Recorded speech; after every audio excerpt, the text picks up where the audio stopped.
Location bakka jirtu bakka dhaabatu jirtu fi waan ati kee jirtu sagalee namni sun ni dhagaa jechuudha. Kallattii maan sagalee ni argamaa fi sagaleen yeroo argamu hattaan suuraan ni argamaa fi location ni argama jechuudha. Namni sun kallattiin si hubata bakka jirtuu fi waan akka ati kee jirtu cinqii ati rakkoo ati kee jirtu namni sun si hubata jechuudha. Namni sabeen kee jechuudha. Kallattiin dirmannaa daddafiidha emergency.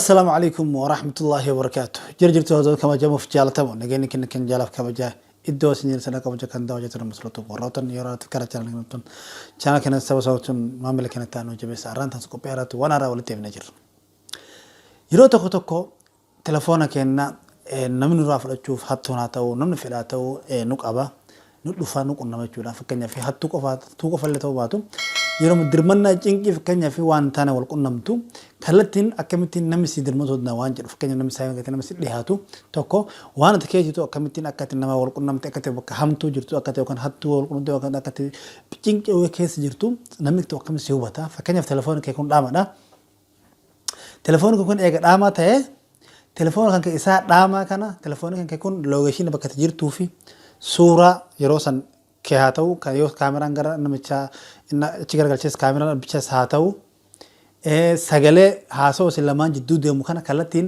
waraabee nama saabii keessitti ergachuudha. Location bakka jirtu bakka dhaabatu jirtu fi waan ati kee jirtu sagalee namni sun ni dhagaa jechuudha. Kallattii maan sagalee ni ergamaa fi sagaleen yeroo argamu hattaan suuraan ni ergamaa fi location ni ergama jechuudha. Namni sun kallattiin si hubata bakka jirtuu fi waan akka ati kee jirtu cinqii ati rakkoo ati kee jirtu namni sun si hubata jechuudha. Namni sabeen kee jechuudha. Kallattiin dirmannaa daddafiidha emergency argata jechuudha. Waan ajaa'ibaati. Telefooniin kee isaa dhaamaadha jechuudha. Isaa dhaama kana sagalee ni waraaba suuraan ni kaasa location bakka ati dhaabattus bakka ati jirtu sanis kallattiidhaan nama sabeen kee ni erga jechuudha. Waan ajaa'ibaati. Mee qophii kana akkamitti jedhu hanga dhumaan waa faana tura.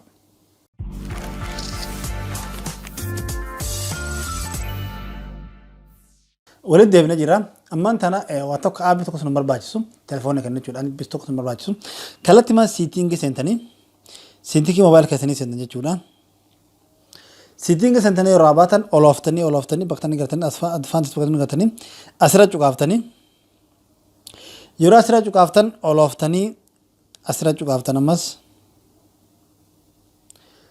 أسجن جودا يورا أسجنو كلا تمان أم أوفي رجيرا yeroo ofir jiru kallattii man on goone ni banna okay naani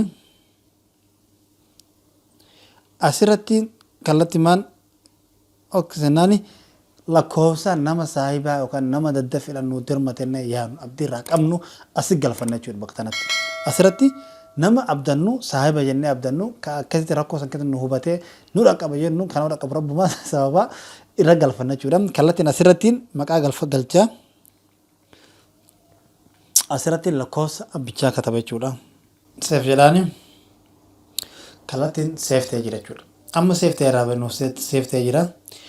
Hojiin nu eegalee jira jechuudha. Hojiin nu eegalee amma fakkeenyaaf hunda duubatti deebina. Telefoonni kun dhaama fakkeenyaaf amma akkana jira jechuudha. Yeroo akkana jiru kana kenna akkamittiin nu waraaba jechuudha. Location akkamitti ergaa akkamitti suuraa kaasaa akkamittiin miseejii erga telefoonni dhaamaadha kan jedhu gaafiin kenna jechuudha. Gaafiin kenna kana amma telefoona kana iskiriin isaa fakkeenyaaf cufamee jira jechuudha.